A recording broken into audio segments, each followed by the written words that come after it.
Hello and welcome to another Oda episode of the Eternal Law.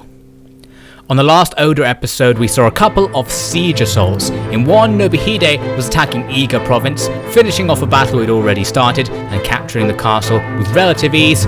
Then the next battle was with Kiyonori fighting against Honma forces, where he used his archers to destroy the men inside the castle and then took it with ease afterwards. Then we saw an Ashigaru army going up against a Honma raiding force down in Echizen. The army was consisting of unexperienced soldiers and we had plenty of glitches along the way and managed to win out in the end.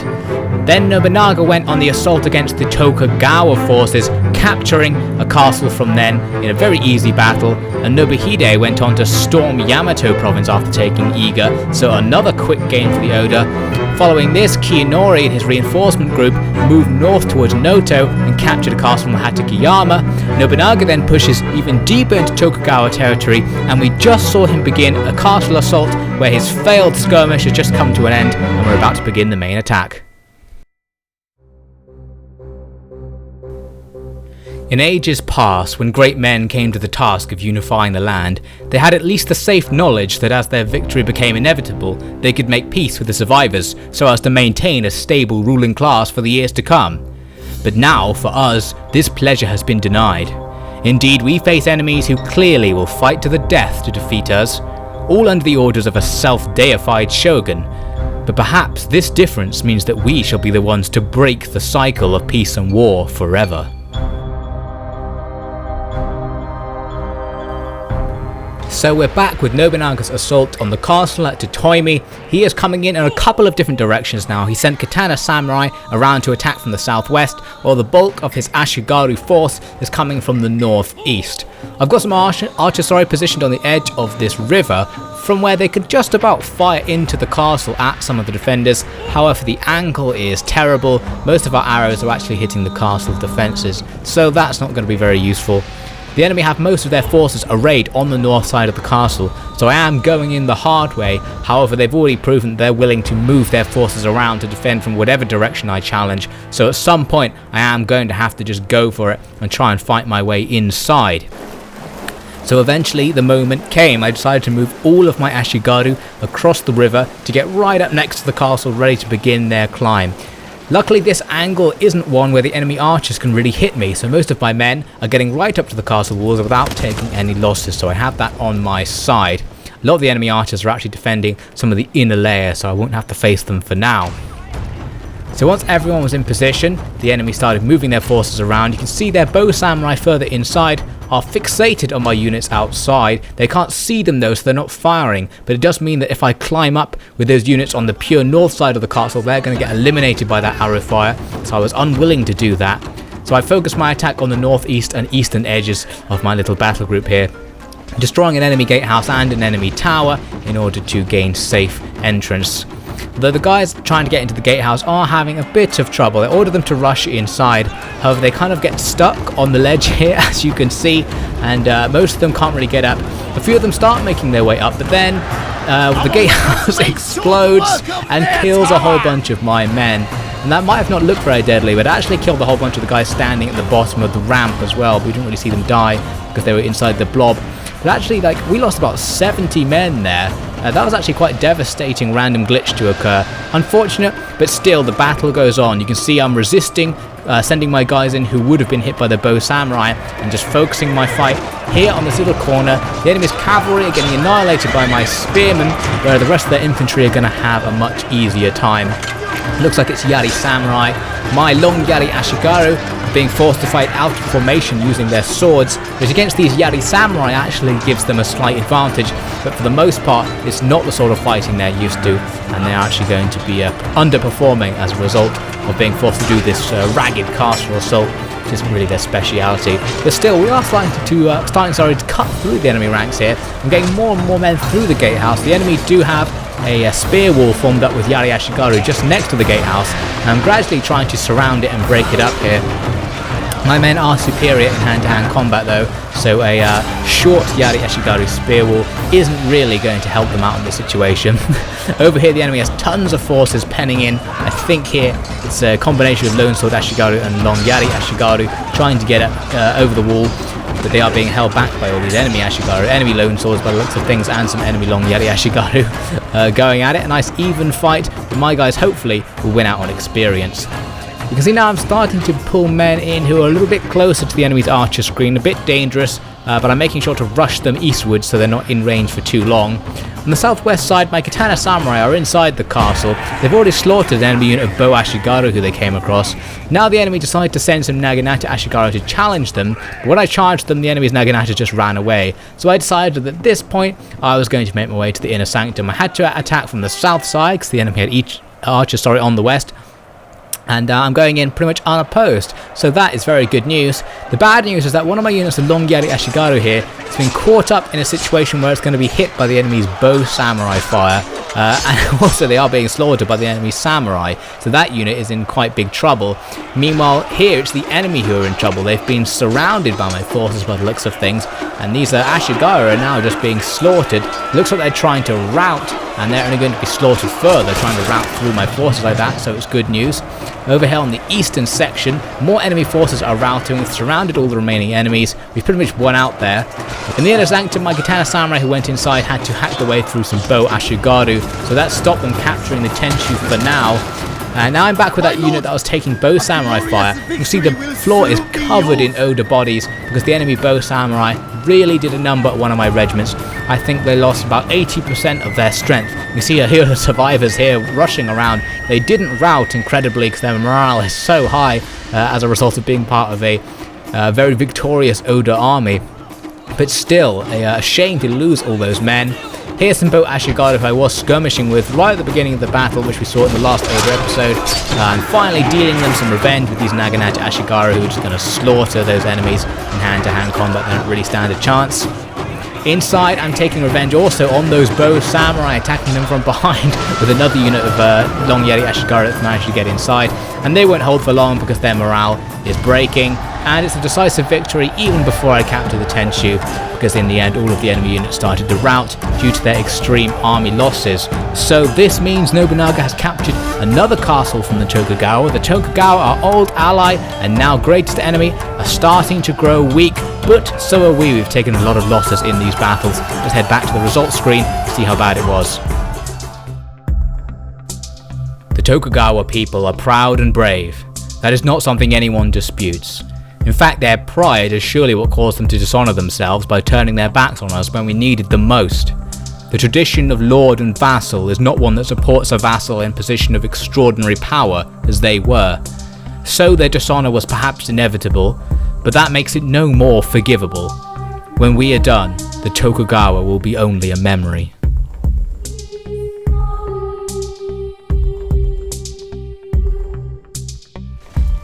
Only a close victory for Nobunaga, a rare poor show. Although actually, from the numbers there, that was actually what I would call a decisive victory, so I think the game was being a little bit harsh about that result.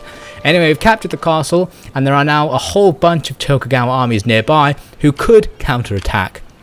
So we are in a little bit of a dodgy situation, especially because these enemy armies have siege weapons, which means if they do attack, things could turn badly very quickly because those siege weapons are devastating in castle assaults.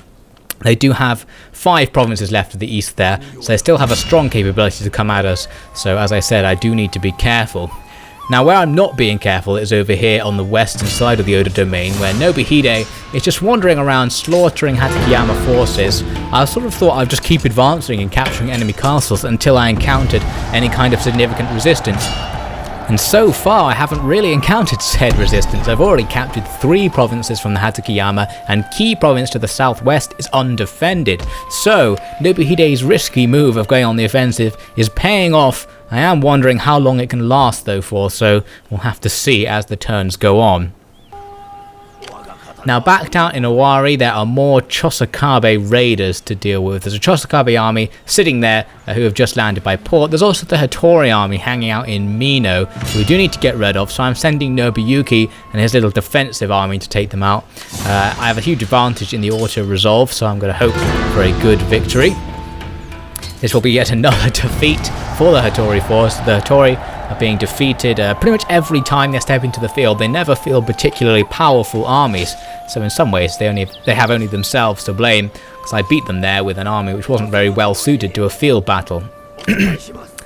Anyways, now I have to decide what to do with the remaining forces. I can't get back to Owari to defend the castle against the Chosokabe, which is slightly annoying, so I just move nearer to the bridge to Mino in case they decide to cross over that bridge, and send all the forces from Mino to guard Owari in the case that they go for the castle.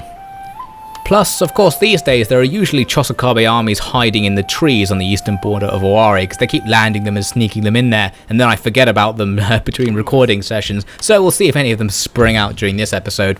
So now the next theatre to consider is the situation with Murayori up in Wakasa, where he has basically got the responsibility for holding off the entire Amako clan, because this is the direction they're going to take to try and assault me, because they can't go through the shogunate lands, it seems. So he is in a pretty dangerous situation, because the enemy could show up with 6 stacks or something and annihilate him. You can see the enemy have a few stacks hanging around nearby, so I definitely couldn't go on the offensive. So I decided to just sit him on the border and see what happens, because I can't fall back, I can't go forwards, so really he can't do anything at this point. So we're going to move into the end turn sequence and see what our many enemies do. The Tokugawa are making moves towards Toyomie, however their men are actually going around the castle once they get near it by the looks of it. So perhaps they're actually going for Mikawa. Chosokabe landing more forces in Owari, and we saw the Uesgui there are sneaking around in North Shinano once again. So it's all the usual suspects up to the usual business for the Oda. The only problem is, because I'm trying to expand my domain, my defences are actually getting weaker rather than stronger, so their continued attacks are actually still an increasingly worrying threat. So here's the new Chosokabe force that's landed. Looks like it's a nice mix of samurai, ninjas, ashigaru and cavalry, a very nice balanced army. The Tokugawa armies are full of samurai and siege weapons. They also have matchlock weapons in there by the looks of things, so these armies are quite well suited to attacking castles. And it does look like they're going around to go towards Mikawa or perhaps Owari at this stage. So I need to make some decisions about what to do. Nobunaga can't hold this castle if all of the local Tokugawa forces were to attack it. And I thought actually I'd rather defend Mikawa if I'm going to defend any provinces, both because it's more valuable and because it's more solid, because it's next to the Oda domain of Owari, so it means at least I'll be defending a solid bit of territory rather than losing Mikawa and then having to defend Toyomie from attacks from all sides. So considering this, I move Nobunaga back to Mikawa and he's going to sit there in the defense. It also defends the area in the chance that the Chosokabe go for Mikawa, though based on their previous actions I don't think they will. Usually they try and circumvent Owari and go for Mino, but of course I can't be too confident in this, because the second I believe they're going to go for Mino, they'll go for Owari. You can see that in Owari itself I'm spamming matchlock ashigaru so I can build up a quick, cheap defensive force. I want to allow all of my elite forces to kind of leave this area, so I want to build up some more long yari ashigaru and matchlock ashigaru just to hang out and hold on against the constant enemy assaults while I try and actually go and cut the head off my enemy clans. So back over with Nobuhide, I decided that since I knew Ki was relatively defenseless, I'll just go for it, especially because it's a much more valuable province than Kawachi, which he was currently occupying, which means I don't really mind if the enemy were to attack Kawachi. There's no point defending it, whereas Ki is definitely a province worth having. So I go down, I smash a Hatake out, my army out of the way, and then I capture the castle with complete ease. A very nice capture to the Oda domain. Here in the Kunai area is expanding more and more. We do still have the Hattori as a thorn in our sides, but since they've performed so poorly in the past, I'm not even worried about them. So I can't see the Uesgui forces in North Shinano, who I did see come in during the end turn sequence, so I decide that actually I'm probably just going to hang out and wait for them to get nearer to the castle before I try to do anything about it. I am rearranging my defences around the castle to have all of the static matchlock ashigaru inside, and the mobile cavalry are going to be coming in from the inside. I'm also going to continue beefing up my defences here, because eventually I need General Toyomie to actually move out of the province and capture one of the nearby enemy regions, because I can't just sit there defending forever. But I do need a powerful force to defend that area, because it's a province which can be attacked from so many sides that it could potentially face some very strong invasions. Now Kiyonori and his reinforcement army have really cleared up north of North Shinano, so now I'm going to start making the long march towards Echigo province. I can't make it this turn because it's just so far away, but I can start going there, and next turn I should be able to make it. This does mean that because it's autumn now, in the next turn I'll be facing winter attrition, so if I can't capture it in the next turn, I'll be sort of out on a limb, stuck out in the middle of nowhere and facing winter attrition, so that could be bad. But I'm going to have some faith that I can capture Echigo with a single turn, not having to lay siege to the castle at all. So I've made good progress towards Echigo there, and we'll see the rest of his progress in the next turn. Meanwhile in Wakasa, I lack the resources to build up any more forces, so I'm staying on the defensive for now. I was young, I was drunk. You know how it can be, eh? We've all made bad decisions, but eventually the mud clears from our innocent eyes, and we see the glorious truth flowering before us. The whole anti-Oda coalition thing. I know it seems bad, but it was just a joke that got out of hand, really. I didn't mean any rudeness by it. Well, anyway, I'm sure you'll appreciate how my hand was forced, and that in reality the Shogun is a true friend of the Oda. Conquer away, old friend. So another end turn sequence is upon us. The Tokugawa armies indeed march past the Toyomie and appear to be going for Mikawa province. A risky situation. The Uesgui show up with more forces in North Shinano and appear to be going for the castle. The Chosokabe's army in eastern Owari is attacking our farmlands in Mino. The one that just landed rushes past Owari and appears to be going for Mino Castle, so they're doing their usual trick. Over in Wakasa, the enemy are using their agents to try and get rid of my monk there. Then they send one of their armies to try and attack the castle, I guess. However, Munayuri springs an ambush from the trees. We have a slight advantage, so it's in my interest to annihilate this enemy attacking force using my ambusher's surprise. So let's head down to the battlefield and see what we can do about these sneaky Amako. I'm attacking them from two sides as is usual. The east side is mainly swordsmen, the west side is mainly Ashigaru spearmen. I'm sort of intending for them to just hold the enemy in place while the swordsmen come and do their work. The enemy seemed indecisive at first. Their cavalry looked to be attacking my east side, but then they fell back. Once I moved some spearmen up, they're sending a single regiment eastwards. Most of them are heading north by looks of things, north and westerly. The one heading eastwards is now going to face a downhill charge from the elite Oda Katana Samurai, who now slash through these enemy Katana Samurai. With relative ease, we're going to take small losses in that fight, but our veterancy is going to win out in the end. I'm moving my forces closer and closer to the enemy. They're still indecisive about whether to engage me, so I decide to make the decision for them and rush my men forward to engage with the enemy forces. In pretty much all the engagements I'm starting here, I have an advantage. So I'm free to just push my men in. Here on the southwest part of the battlefield, the enemy are charging my spear line with a spear line of their own. Not going to be terribly effective. They're doing the same sort of thing here, but their spear wall isn't properly formed up, so I'm annihilating them. Over here, things are going a bit better for the enemy. They're concentrating their heavy melee forces against some of my spear Ashigaru, and they're going to do okay. Some of their cavalry attack my longsword Ashigaru, a fight which should have gone in their favour, but my longswords absolutely annihilated them, I think because their stats are so high because of their veterancy. So now on the south side, I'm really winning out, starting to surround enemy regiments. Here I've got some matchlock Ashigaru firing at the back of the enemy's spears, and those spears now being annihilated from the front and back routes. Of course, there's only about 5 survivors from the original 100 or so men who went in there. Devastating.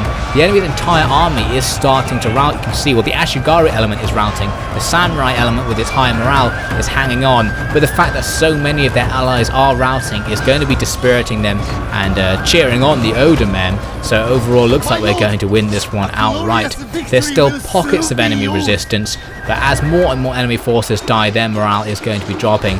They get a nice charge on some of my Ashigaru here, and I am being a little bit tardy in reacting all of these units which are now free from battle, who could be attacking the enemy in the rear, but I haven't noticed at this point, so they're not actually going for it. It looks like I'm micromanaging these routes, basically trying to slaughter as many enemy units as I can. Finally, I'm getting my men in there. This spear wall comes in and starts jabbing into the flanks of this enemy samurai formation. They rout, and that heralds a chain rout of all their remaining forces, except for one unit.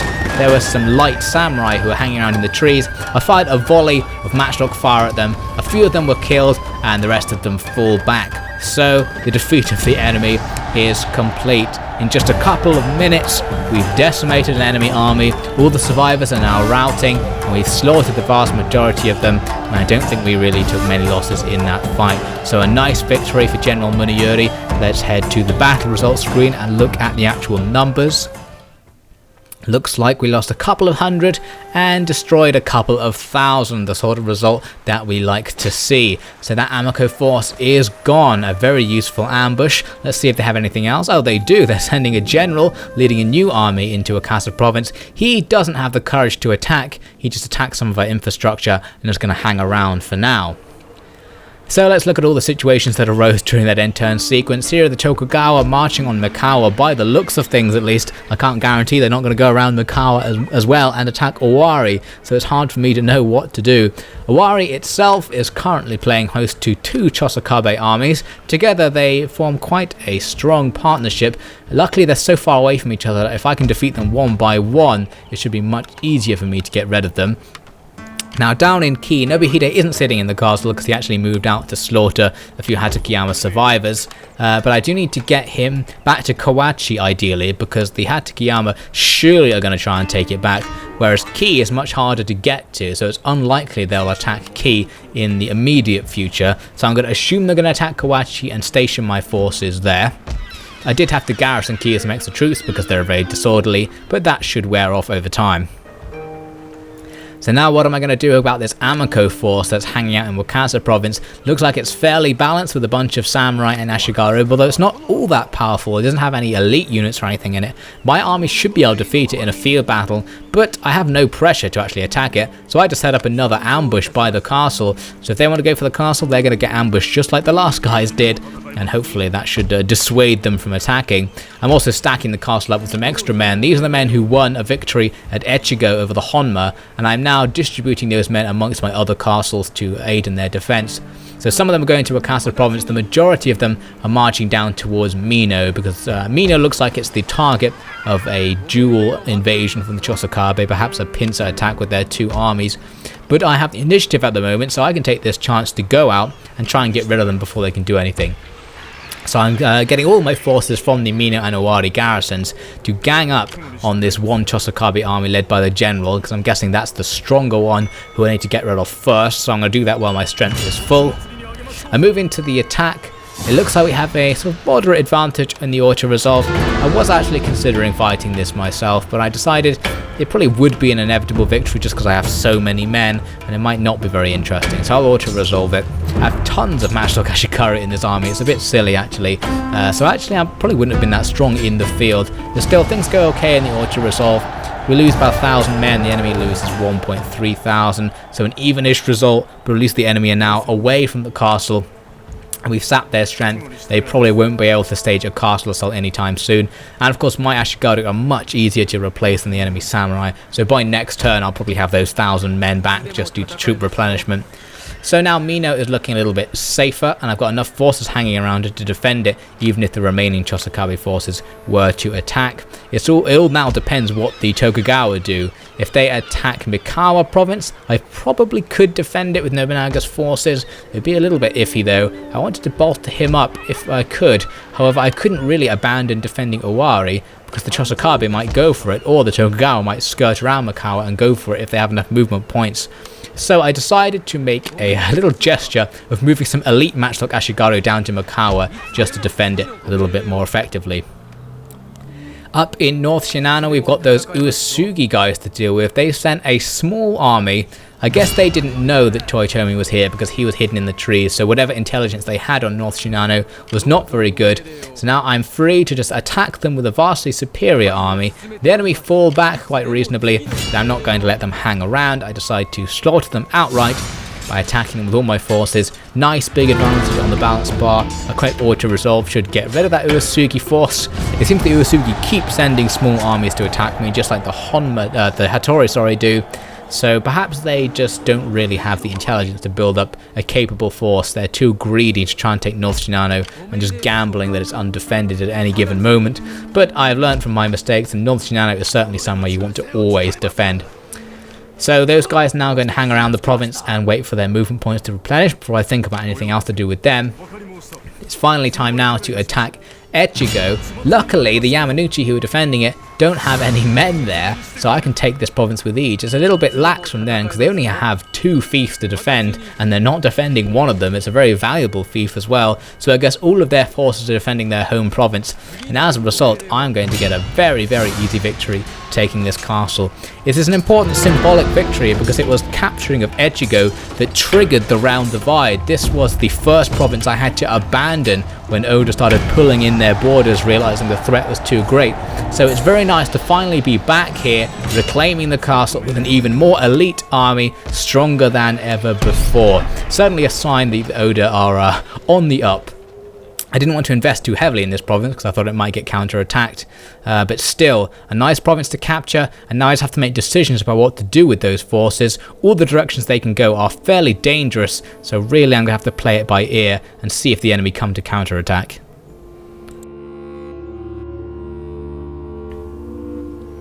If they can pull that off, then why can't they conquer the land? All the other clans threw everything they had at them, which when it comes down to it is everything we had. And in the end, there they are again. More battles were fought in the last few years than in all of history, and all I hear is that the Oda army won them all. Can you ask for a stronger signal than that? Why would you want to be on the losing side? I say we stop moping and get this feast together. The dead only want us to move on and be happy for them.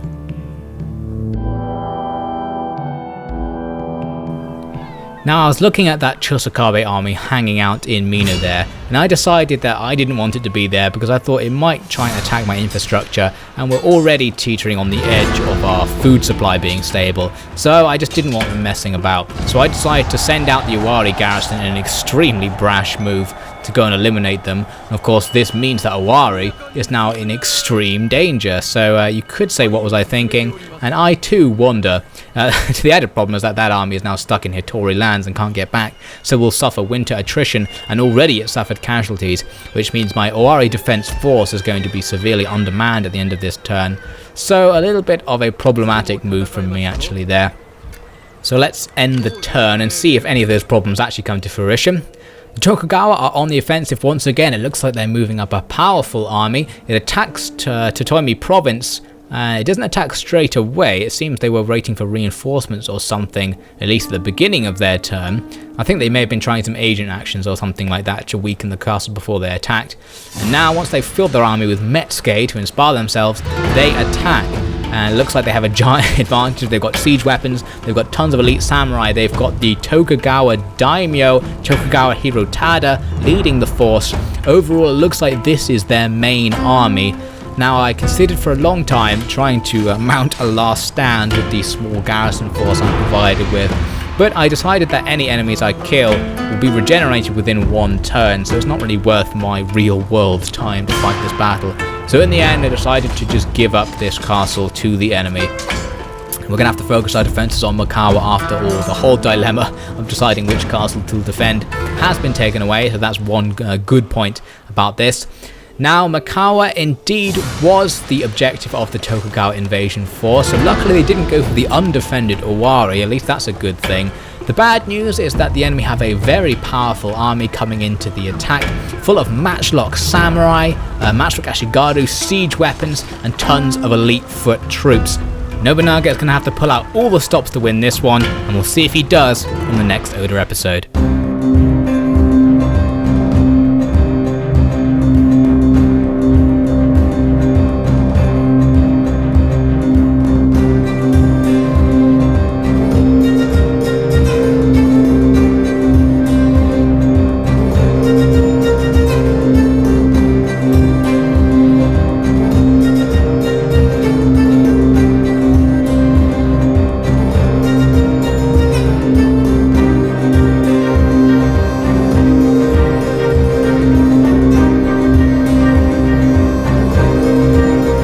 That's all for this week, but to see the final years of war under the Takeda Shogunate, join me next time on The Eternal Law.